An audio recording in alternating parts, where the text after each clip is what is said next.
Good morning, friends. Today we are going to learn the next part of Comedy of Errors by William Shakespeare. In the previous lecture, we learned about the introductory part of Comedy of Errors and the characters in the Comedy of Errors. Now we are going to learn about the critical analysis and little bit outline story again about of Comedy of Errors. See what is the outline story of Comedy of Errors. That is, Igune, the merchant of Syracuse, is condemned to death in Ephesus for violating the ban against travel between the two rival cities. As he is led to his execution, he tells the Ephesian Duke Solinus that he has come to Syracuse in search of his wife and one of his twin sons, who were separated from him 25 years ago in a shipwreck. The other twin, who grew up with Igune, is also traveling the world in search of the missing half of their family. The Duke is so moved by this story that the grants Igune a day to raise the 1,000 mark ransom that would be necessary to save his life. Meanwhile, unknown to Igune, his son Antipholus of Syracuse, with his slave Dromio, is also visiting Ephesus, where Antipholus of Ephesus, missing twin, known as Antipholus of Ephesus, is a prosperous citizen of the city. Andrina takes Antipholus of Syracuse for her husband and drags him home for dinner, leaving Dromio of Syracuse to stand guard at the door and admit no one. Shortly thereafter, Antipholus of Ephesus with his slave Dromio returns home and is refused entry to his own house. Meanwhile, Antipholus of Syracuse has fallen in love with Luciana, Andrina's sister, who is appalled at the behavior of the man she thinks is her brother-in-law. The confusion increases when gold chain ordered by the Ephesian Antipholus is given to Antipholus of Syracuse. Antipholus of Ephesus refuses to pay for the chain since he never received it and is arrested for debt. His wife, seeing his strange behavior, decides he has gone mad and orders him bound and held in a cellar room. Meanwhile, Antipholus of Syracuse and his slave decide to flee the city, which they believe to be enchanted, as soon as possible, only to be menaced by Andrina and the debt officer. They seek to refuge in a nearby abbey.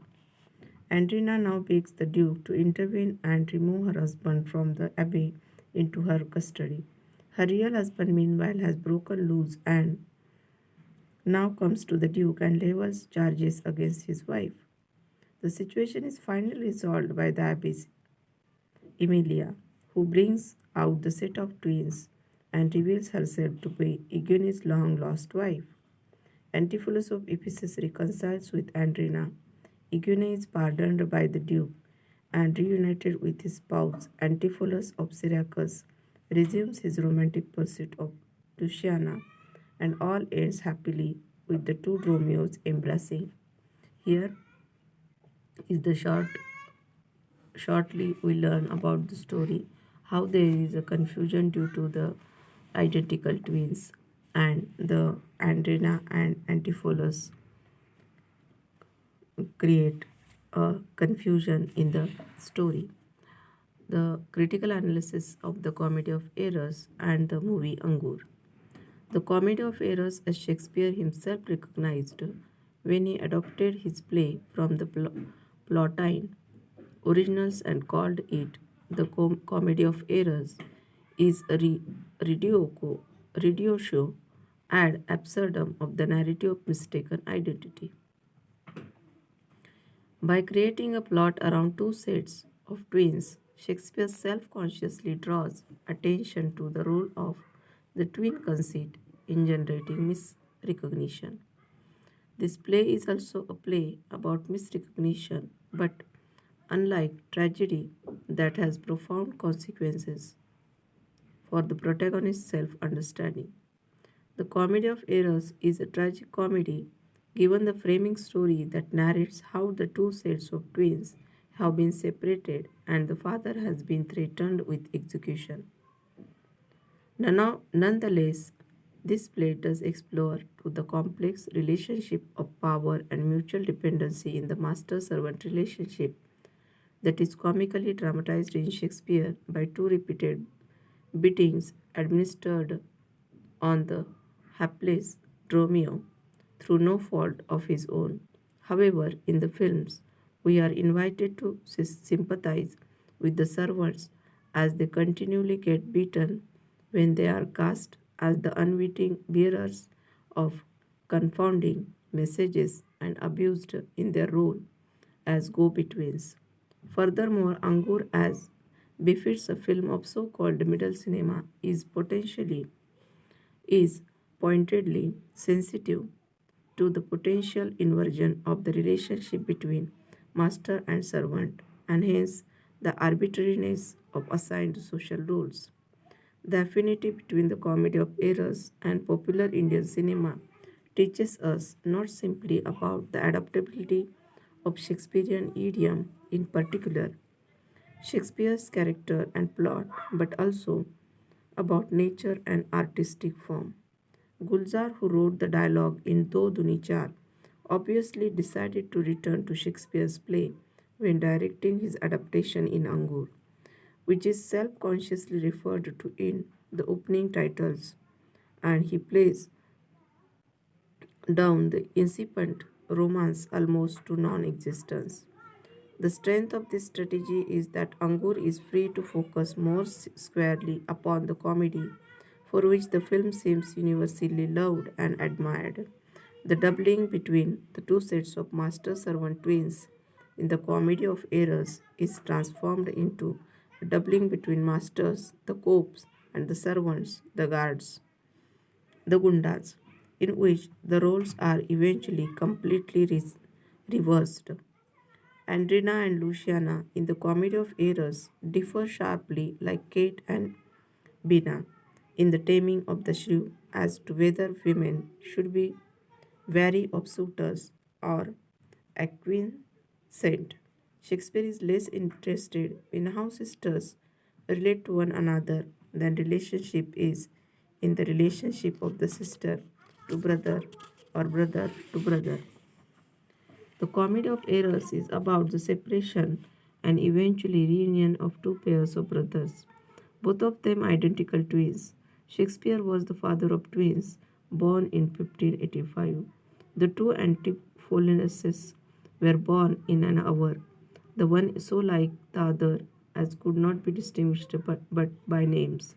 As the self same hour, two other identical twins were delivered to women of lower social status, thus presiding in time a pair of servants, the Dromios, for the Antipholus. Both sets of twins are separated by a storm at sea, one pair ending up in Ephesus and the other in Syracuse. The search of the Syracusean twin for long lost brother brings him and his Dromio to Ephesus, where all the hilarious mix ups occur as a result of mistaken identity. Eventually, a recognition scene restores the brothers not only to each other but to their long separated mother and father. As its heart, this comic force, taken out of plants, mi- minachmi, or twins. Minachmi, it means twins. The play by plotters is a story of a search for one's other self. Identical twins are a special case in the phenomenon of siblinghood. Stories around in every culture about identical twins whose spouses cannot tell them apart, even in bed. The Comedy of Errors toys with this titillating fantasy. One of the play's funniest scene is when Andrina, the wife of Antipholus of Ephesus, invites a man she takes to be the husband into their house. What was I married to her in my dream? Ponders Antipholus of Syracuse to himself. He decides to entertain the offered fantasy. Why not I? What man would turn down the chance to sleep with a beautiful woman who suddenly invites him into her bedchamber? The potentiality transgressive and even incestuous thrust of the plot is deflected by the fact that Andrina has a spinster sister whom Antipholus of Syracuse can safely marry instead of his sister in law. The Comedy of Errors explores one of our most needful dreams, that of finding a long lost sibling and therefore recovering ourselves. Angur is arguably the greatest comedy of Indian cinema. It is also a rare, clean, yesteryear comedy, unlike today's much popular trend of trash comedies. It is a real rib tickler and a happy tear jerker. One must see to appreciate this hidden jewel. So, all students should watch this movie and try to understand how it is adopted from Comedy of Errors. In the next lecture, we will learn about the film Angur.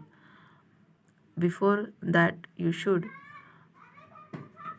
watch the movie which I am going to share with you on WhatsApp group and Telegram group.